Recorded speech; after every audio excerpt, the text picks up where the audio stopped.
राधे राधे दोस्तों, आप सभी का मेरे चैनल पर स्वागत है। आज मैं आप सबको सोमवती अमावस्या की व्रत कथा सुनाने जा रही हूँ। सोमवती अमावस्या व्रत कथा के अनुसार एक गरीब ब्राह्मण परिवार था। उस परिवार में पति पत्नी एवं उसकी एक पुत्री भी थी। उनकी पुत्री समय के गुजरने के साथ साथ धीरे धीरे बड़ी होने लगी। उस पुत्री में बढ़ती उम्र के साथ सभी स्त्रियोचित सगुणों का विकास हो रहा था। वह कन्या सुंदर, संस्कारवान एवं गुणवान थी, परंतु गरीब होने के कारण उसका विवाह नहीं हो पा रहा था। एक दिन उस ब्राह्मण के घर एक साधु महाराज पधारे। साधु उस कन्या के सेवा भाव से अत्यधिक प्रसन्न हुए। कन्या को लंबी आयु का आशीर्वाद देते हुए साधु ने कहा कि इस कन्या के हाथ में विवाह योग्य रेखा नहीं है। तब ब्राह्मण दंपत्ति ने साधु से इसका उपाय पूछा। कन्या ऐसा क्या करे कि उसके हाथ में विवाह योग्य बन जाए।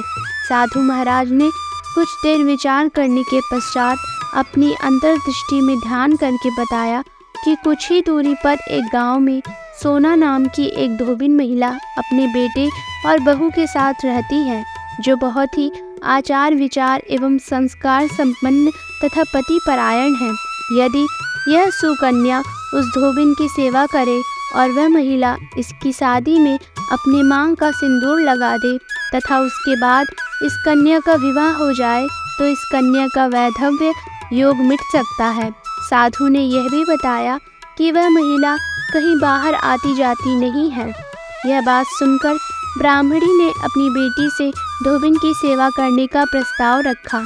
अगले दिन से ही कन्या प्रातःकाल ही उठकर सोना धोबिन के घर जाकर साफ सफाई एवं अन्य सारे कार्य करके अपने घर वापस आने लगी। एक दिन सोना धोबिन अपनी बहू से पूछती है कि तुम तो सुबह ही उठकर सारे काम कर लेती हो और पता भी नहीं चलता। बहू ने कहा, माँ जी, मैंने तो सोचा कि आप ही सुबह उठकर सारे काम खुद ही खत्म कर लेती हैं। मैं तो देर से उठती हूँ। यह सब जानकर दोनों सास बहू घर की निगरानी करने लगे कि कौन है जो सुबह ही घर का सारा काम करके चला जाता है। कई दिनों के बाद धोबिन ने देखा कि एक कन्या मुंह ढके अंधेरे में घर में आती है और सारे काम करने के बाद चली जाती है। जब वह जाने लगी तो सोना धोबिन उसके पैरों पर गिर पड़ी। पूछने लगी कि आप कौन हैं और इस तरह छुपकर मेरे घर की चाकरी क्यों करती हैं। तब कन्या ने साधु द्वारा कही गई सारी बात बताई। सोना धोबिन पति परायण थी, अतः उसमें तेज था। वह तैयार हो गई। सोना धोबिन के पति थोड़ा अस्वस्थ थे। उसने अपनी बहू से अपने लौट आने तक घर पर ही रहने को कहा। सोना धोबिन ने जैसे ही अपनी मांग का सिंदूर उस कन्या की मांग में लगाया, सोना धोबिन का पति मर गया। उसे इस बात का पता चल गया।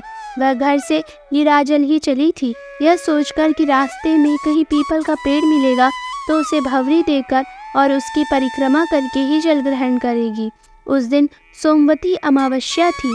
ब्राह्मण के घर मिले पुए पकवान की जगह उसने ईंट के टुकड़ों से 108 बार भंवरी देकर 108 बार पीपल के पेड़ की परिक्रमा की और उसके बाद जल ग्रहण किया। ऐसा करते ही उनके पति के मृत शरीर में वापस जान आ गई। धोबिन का पति फिर से जीवित हो उठा। तो ये रही सोमवती अमावस्या की व्रत कथा। अगर आपको हमारी ये वीडियो पसंद आई हो तो हमारे चैनल को लाइक, सब्सक्राइब और शेयर करें और कमेंट सेक्शन में जय माता दी ज़रूर लिखें।